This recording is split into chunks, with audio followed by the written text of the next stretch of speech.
আমাদেরকে ভাবতে হবে এই জায়গাগুলো, আমাদেরকে ভাবতে হবে। সেই ভাবনাকে মাথায় রেখে সকলকে সংগ্রামী অভিনন্দন জানিয়ে আমার আলোচনা শেষ করলাম। ইসলাম জিন্দাবাদ, বামফ্রন্ট জিন্দাবাদ। আমি এখানে চলে এসেছি এবং কথা বলবো, আমার রেডি আছে। হ্যাঁ, একটা প্ল্যান খালি রেখেছি, একটা প্ল্যান খালি রেখেছি, একটা প্ল্যান খালি রেখেছি। এটা হয়, একটা প্ল্যান খালি আছে।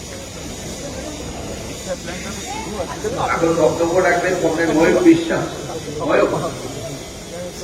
হ্যাঁ, আমরা চাই না কোনো অবস্ট্রাকশন হোক, কিন্তু সেম পুলিশ যখন 21 জুলাই রাস্তা বন্ধ করে রাখে 3 দিন করে, যখন রেড রোড বন্ধ করে রাখে মেন রাস্তা, যখন রাজভবনের সামনে পুলিশ ব্যানার বেঁধে দেয়, কোনো এটা দুটো চিফ মিনিস্টার বলবেন, চিফ মিনিস্টার নয় কিন্তু তার তামাশার জন্য, এবং কদিন পরে আমরা মেট্রো স্টেশনের সামনে দেখবো, আপনারা যখন বেঁধে রাখবেন এবং রাস্তার কথা বলবেন। রাস্তা আমাদের আইন সবার সঙ্গে সমান, আইন সবার কাছে সমান, আইন সবার কাছে সমান। যেরকম ভাবে আমাদের কাছে রেড রোডে পারমিশন দেখাবেন তো আমাকে, এক্ষুনি রেড রোডে যখন যখন হবে তখন রেড রোডে চিফ মিনিস্টার রেড রোড অবস্থান করেছিলেন, তার পারমিশন আমাকে দেখান। অভিষেক ব্যানার্জি রাজভবনের সামনে 144 জনের মধ্যে পারমিশনটা দেখান, আমরা দেখাতে চাই। Your argument, I buy your argument, show me the permission. আমি রেড রোড বলছি, আমরা এই রাস্তার কন্টিনিউশন বলছি, রাজভবন দুটো পারমিশন দেখান, আমি উঠে যাবো। আমাদের দিক থেকে যেটা বলার সেটা আমরা বললাম, এই তোমরা বলো এখানে যে আছে কালকে আমরা জমায়েত করে দুটো প্ল্যান বন্ধ করে দেবো, তারা চলে আসুক। ম্যাডাম রাস্তাটা ছেড়ে দিন, ম্যাডাম কখন বলেন আমাদের একটা ডিসিপ্লিন অর্গানাইজেশন আছে, আমরা বরঞ্চ বলেছি যে এদিকে চলে আসুন। এখন আপনাদের সবার আপনার সামনে বলছি, পুলিশ পারমিশনের কথা বলছে, কিন্তু যখন তৃণমূল করে কোনো পারমিশন লাগে না। এই রাস্তার উপরে এখনো এখানে একটা নীল সাদা প্যান্ডেল করা আছে, লোক নেই, প্যান্ডেল আছে রাস্তার, এই রাস্তার উপর যেখানে যে আছেন আমরা বলেছিলাম কালকে বিকেল আসবো, কাল সকালে আসুন, আজ রাতে আসুন। রাস্তা কার আইনের কথা বললে আইন বলছি, আমরা বেআইনি বলছি না, আইন বলছি। এবং মেট্রো ট্রেনের সামনে রাস্তা বন্ধ হবে, তখন দেখবো এই পুলিশের চেহারা। চলো, সবাই কিন্তু সবাই ডিজিপি না, আর সবাই কিন্তু রাজ্যসভা এখন করে না। মমতা বন্দ্যোপাধ্যায় স্নেহধন্য পুলিশকে যেভাবে জবাব দিলেন মোহাম্মদ সেলিম, সাবাস, কুর্নিশ জানাই মোহাম্মদ সেলিমকে। এই চেহারা, এই মেজাজি দেখতে চায় পশ্চিমবঙ্গের সাধারণ খেটে খাওয়া মেহনতি বঞ্চিত অত্যাচারিত মানুষ। কারণ মমতা বন্দ্যোপাধ্যায় এই এসআইআরকে কেন্দ্র করে তিনি বিজেপির সঙ্গে বোঝাপড়া করে খুব পরিষ্কারভাবে একটা বাইনারি পলিটিক্স খেলছেন। তিনি সুপ্রিম কোর্টে যাচ্ছেন, তিনি দিল্লিতে গিয়ে দেখা করছেন, আবার 6 তারিখে নাটক করে ধর্নায় বসছেন। এটা যেন একা তৃণমূলের রিজাদারি। আসলে এই যে সমস্যা তো তৈরি করেছেন মমতা বন্দ্যোপাধ্যায়। সে 2003 সালে লোকসভায় দাঁড়িয়ে স্পিকারের দিকে কাগজ ছুঁড়ে পশ্চিমবঙ্গে বাংলাদেশিরা ঢুকছে বলে তিনি তো অভিযোগটা করেছিলেন। আর কোর্টে গিয়ে আজকে অ্যাডজুডিকেশন যেটা হয়েছে, সে বিচার ব্যবস্থাকে তো ঢোকানোর মূলে এখানে মমতা বন্দ্যোপাধ্যায়। আর তিনি আজকে এই 60 লক্ষের ওপর মানুষ যাদের আজকে ভোটাধিকার অনিশ্চিত, আজকে সেই অবস্থায় ভোট ডিক্লেয়ার করার চিন্তা করছে ইলেকশন কমিশন, তার বিরোধিতা করতে গতকাল সিপিআইএমের মোহাম্মদ সেলিমের নেতৃত্বে, সুজন চক্রবর্তীর নেতৃত্বে এক বিশাল মিছিল যায় ইলেকশন কমিশনের কাছে, এবং বিকেল 4টে থেকে ওখানে ধর্না শুরু হয়। এই কারণেই ধর্না হয় কারণ সিপিআইএম নেতৃত্ব চেয়েছিলেন যে ইলেকশন কমিশনকে একটা তারা ডেপুটেশন দেবেন, যার দাবি থাকবে মূলত যে কোনো বৈধ ভারতীয় ভোটারের নাম যেন বাদ না যায়, এবং অ্যাডজুডিকেশনের নামে ঝুলিয়ে রেখে বেশ কিছু মানুষকে ভোটের বাইরে রেখে ভোট ডিক্লেয়ার করা যাবে না। এটা অত্যন্ত পরিষ্কারভাবে জানাতে চেয়েছিলেন। কিন্তু তারা যে ডেপুটেশন দিতে যান সেখানে সিইও ছিলেন না বলে তারা ডেপুটেশন নিতে চাননি। মোহাম্মদ সেলিম পরিষ্কার পুলিশকে বলেন যে যদি সিইও আজকে না আসেন তাহলে আপনারা এসছেন কেন, এবং তিনি দাবি করেন যে সিইওকে ডাকুন, সিইওর কাছে আমরা ডেপুটেশন দেবো, তারপরে যাব। এবং যথারীতি সিইও আসেননি। সারা রাত ধরে ওখানে বামপন্থী লোকেরা তারা ধর্ণা দিয়েছেন, অবস্থান করেছেন আজকে, এবং যতক্ষণ না ডেপুটেশন নেওয়া হবে ততক্ষণ এই ধর্ণা অবস্থান চলবে বলেও সিপিএম নেতৃত্ব জানিয়েছেন। আমি কুর্নিশ জানি, আমি শোনাবো আজকে আপনাদের এখানে যে মোহাম্মদ সেলিম এবং সুজন চক্রবর্তী কি বলেছেন। অত্যন্ত সুন্দরভাবে তারা ব্যাখ্যা করেছেন গোটা বিষয়টা। আজকে মমতা বন্দ্যোপাধ্যায়, অভিষেক বন্দ্যোপাধ্যায়রা কলকাতায় দিনের পর দিন যখন ইচ্ছে, সে রাজভবন হোক, সে আপনার রেড রোড হোক, তারা অবরোধ করে থাকবে। সে পারমিশন কোথায়? মোহাম্মদ সেলিম তো সেটাই দেখতে চেয়েছেন। তা আজকে যেভাবে এই সিপিএমের নেতৃত্বে বামপন্থীরা গতকাল সিইও অফিসের সামনে দাঁড়িয়ে রাতভর অবস্থান করেছেন, যারা করেছেন তাদেরকেও ধন্যবাদ জানাই। যখন ওই বিএলও অধিকার মঞ্চের নামে তৃণমূলের কিছু পেটোয়া লোকজন দিনের পর দিন ওখানে মঞ্চ করে তারা বসে আছেন বা অবস্থান করছেন, তাদের কিছু পারমিশন আছে বলে এটা শোনা যায়নি।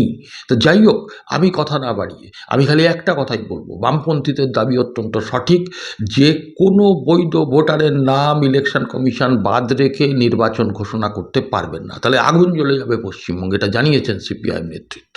এবং খুব পরিষ্কার কথা যে এই কাজটা অত্যন্ত দ্রুতভাবে করতে হবে, এইটাকে পিছিয়ে দিয়ে আবার রাষ্ট্রপতি শাসন করে নির্বাচন, সেটাও কিন্তু বামপন্থীরা চায় না।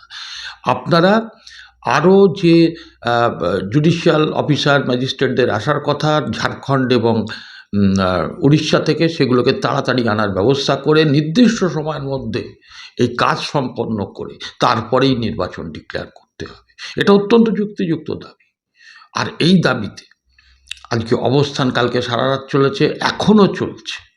তাই আপনারা শুনুন যে মোহাম্মদ সেলিম এবং সুজন চক্রবর্তী কী বলেছেন, সেটা শোনার পরেই আজকের প্রতিবেদন শেষ হবে। আপনাদের কাছে অনুরোধ করব, চ্যানেলটা যদি ভালো লাগে একটু সাবস্ক্রাইব করে পাশে থাকবেন, আপনাদের মতামত লিখবেন এবং ভিডিওটা একটু লাইক করে শেয়ার করে দেবেন যাতে আরও বেশি মানুষ দেখতে পারে। নমস্কার আপনাদের, ভালো থাকবেন সবাই। নামে অ্যাডজুডিকেশন করেছে, এটা রাজ্য সরকারের অফিসারদের গাফিলতি, ইলেকশন কমিশনের গাফিলতি, মানুষের না। আমরা কি বলেছিলাম, এখানে এসে সিওর কাছে আমরা বামপন্থী দলসমূহ দাবিপত্র পেশ করব যে ভোটার লিস্ট ঠিক না করে কোনো ভোট করা যাবে না। এখানে কলকাতা পুলিশের একজন এসিপি, তার কি পদমর্যাদা আমি জানি না, ভদ্রভাবে এসে বলেছেন যেখানে গাড়ি ঘোড়া চলাচলের অসুবিধা হচ্ছে, আপনারা কিছুক্ষণ ছিলেন, আর কতক্ষণ থাকবেন। প্রথম মিথ্যে কথা, গাড়ি চলাচলের কোনো অসুবিধা হচ্ছে না, আপনারা এখানে দেখতে পাচ্ছেন। দুই, বলা হলো রাস্তা, আমরা বললাম রাস্তার একটা পাশে আছি আর একটা পাশ খালি আছে। ওরাই বরঞ্চ ওদের গাড়ি পার্ক করে দিয়ে নিজেরা থেকে রেলিং করে দিয়ে আরো বেশি অবরোধ করেছেন। সব জায়গায় রাস্তায় রেলিং দাঁড় করিয়ে দিয়ে গাড়ি চলাচলের গতি রোধ করে দেন টাকা পয়সা তোলার জন্য। হাইওয়ে থেকে বেঙ্গল পুলিশ, কলকাতা পুলিশ প্রত্যেকটা ফ্লাইওভারের উপরে, প্রত্যেকটা রাস্তার উপরে ব্যারিকেড ধরিয়ে দর করিয়ে দেন। আর বিক্ষোভ হলে, মিছিল হলে ব্যারিকেড করে বাধা দেন। বললেন আপনাদেরকে এখান পর্যন্ত আসতে দিয়েছি, সে ব্যাপার আমি কিছু বলবো না, ওনারা আসতে দিয়েছেন না আমরা এসছি সেটা আপনারা বিচার করবেন। দুই হচ্ছে, বললেন যে আপনারা এখান থেকে কখন যাবেন। আমরা বললাম আমরা এসেছিলাম সিইও কে মেমোরেন্ডাম দিতে, সিইও চলে আসবেন, আমরা মেমোরেন্ডাম দিয়ে দেবো। বলে সিইও তো আসছেন না, তাহলে আপনি কেন তড়িঘড়ি করছেন, হয় সিইও কে নিয়ে আসুন, নাহলে আপনি চলে যান। ভুল বলেছি? সিইও ইসিআই এর প্রতিনিধি, আর কলকাতা পুলিশ হচ্ছে মমতা ব্যানার্জি তৃণমূল কংগ্রেসের প্রতিনিধি। আমাদের লড়াই ইসিআই এর বিরুদ্ধে, সিইওর বিরুদ্ধে। কেন পুলিশ মন্ত্রী পুলিশকে দিয়ে, বা উনি বললেন পুলিশ মন্ত্রী না, উনি বললেন আমার ওপরতলা থেকে চাপ আসছে, ওপরতলার চাপেই সব হয়, ভোট লুটো হয়, কয়লা চুরিও হয়, অপরাধীদের পাহারাও হয়, অভয়ার হত্যার ধর্ষণের সাক্ষী সাবুত লোপাট হয়। কিন্তু এই পুলিশ অফিসারকে বুঝতে হবে সবাই ডিজিপি হয় না, আর সবাই রাজীব কুমার মতো হয় না। চিটফান্ডের টাকা হদিশ মমতা ব্যানার্জি তার পরিবারের সাক্ষী সাবুত লোপাট করে দিয়ে সবাই রাজ্যসভার মেম্বার হয় না, এক একজন হয়।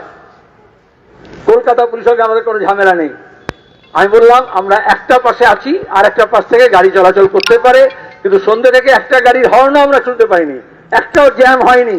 সুতরাং গাড়ি ঘোড়া চলাচলের অসুবিধা হচ্ছে, এটা মিথ্যে কথা বলছেন কলকাতা পুলিশ। কথা হচ্ছে কাল সকালে, আজকে নয় ছুটির দিন, কাল সকালে কি হবে। সুতরাং রাতের বেলা এখানে চোরাই মাল পাচার হতে পারে, এই জন্য আমাদের তুলে দিতে পারে, ডকুমেন্ট সবাই হতে পারে, ইডি অফিস থেকে প্রতীকজানের যেরকম ফাইল গেছে এরকম সিই অফিস থেকে কিছু ফাইল চলে যেতে পারে, এই জন্য সরাতে পারেন। গাড়ি ঘোড়াটা কোনো যুক্তি না। আমরা বলেছি এক পাশে ছাড়া আছে, গাড়ি চলাচলে যদি অসুবিধার কথা বলেন তাহলে রেড রোডে দাঁড়িয়ে মমতা ব্যানার্জি তামাশা করছিলেন, এই কলকাতা পুলিশ কোন পারমিশন দিয়েছে। উনি বলছেন পারমিশনের কথা। আমি বললাম রেড রোডে উনি যে জমায়েত করেছিলেন তার পারমিশনের লেটার এনে দিন, আমি বুঝে নেব কোনটা পারমিশন কোনটা নো পারমিশন। রাজভবনের সামনে ভাইপো মমতা ব্যানার্জির পোষ্য, সে দাঁড়িয়ে, কলকাতা পুলিশ দাঁড়িয়ে, আমাদের কাছে ভিডিও আছে, ম্যারাথ বেঁধে দিচ্ছিল, প্যান্ডেল বেঁধে দিচ্ছিল, রেলিং দিয়ে ঘিরে দিচ্ছিল। তাহলে ওটা 144 ধারার মধ্যে কোন পারমিশনের ভিত্তিতে ছিল সেই পারমিশনটা পাঠিয়ে দিন। মমতা ব্যানার্জি মেট্রো চ্যানেল বন্ধ করে দিয়ে দীর্ঘদিন নাটক করেছিলেন, ধর্ণা দিয়েছিলেন রাজীব কুমারকে বাঁচানোর জন্য গত বিধানসভা নির্বাচনের আগে। তখন গাড়ি চলাচলের কথা বলেননি। চৌরঙ্গি রোড অনেক বেশি ব্যস্ত, এটার তো বিকল্প আছে, স্ট্যান্ড রোড আছে, এখানে একটা ফ্ল্যাট খোলা আছে। তাহলে উনি বলতেন সে কথা বলবেন না।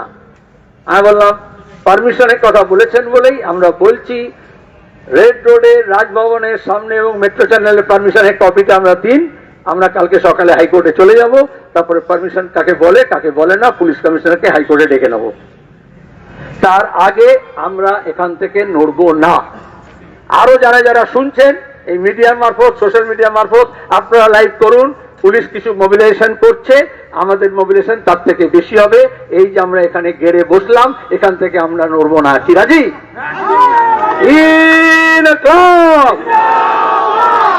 আজ রাতে প্রমাণ হবে ইসিআই আলাদা, সিও আলাদা, আর রাজ্য সরকার পুলিশ মন্ত্রী আর পুলিশ আলাদা না দুটো এক। দুজনে একই ষড়যন্ত্র করে এই অ্যাডজুডিকেশনের নামে বাংলাকে ছাড়খাড় করতে চাইছে। আমরা সেই বাংলাকে ছাড়খাড় হতে দেব না। ধন্যবাদ। যে ভোটার তালিকাটা অসম্পূর্ণ, সরকারিভাবে অসম্পূর্ণ রেখে ভোট ঘোষণা বা ভোট তার ব্যবস্থা হতে পারে কি? ভোটার তালিকা হয় কেউ ভোটার, না হলে কেউ ভোটার না। আমি ভোটারও না, আমি ভোটার না তাও না, আমি মাঝ রাস্তায় ঝুলে আছি, সন্দেহজনক মানুষ। এই ডিভোটারের ব্যবস্থা যদি বলতো যে আন্ডার কনসিডারেশন, বিবেচনা করবে, আন্ডার অ্যাডজুডিকেশন,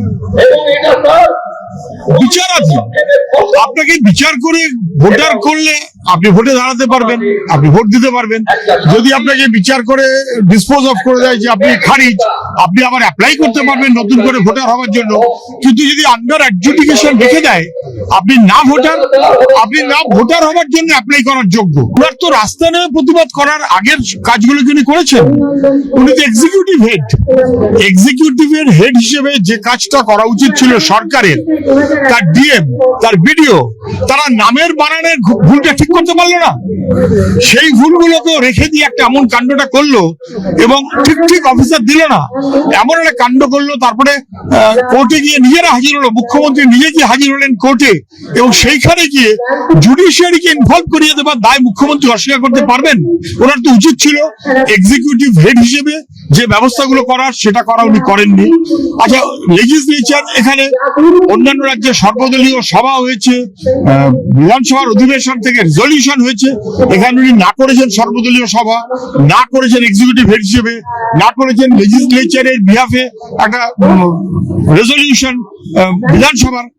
ওনার কাজগুলো উনি করেননি, যে কাজগুলো উনি করা উচিত ছিল সেগুলো উনি করেননি। না করে এখন উনি সব 12টা বাজিয়ে দিয়ে জুডিশিয়ারির কাছে ওনার অপরাধের জন্য পৌঁছে দিয়ে এখন উনি এসে বলছেন আমি 6 তারিখ রাস্তায় যাব। তাও 8 তারিখে আসবে, ওনার 6 তারিখ মনে পড়লো? আমাদের গোটা রাজ্যে 2 তারিখে প্রতিবাদ হয়েছে।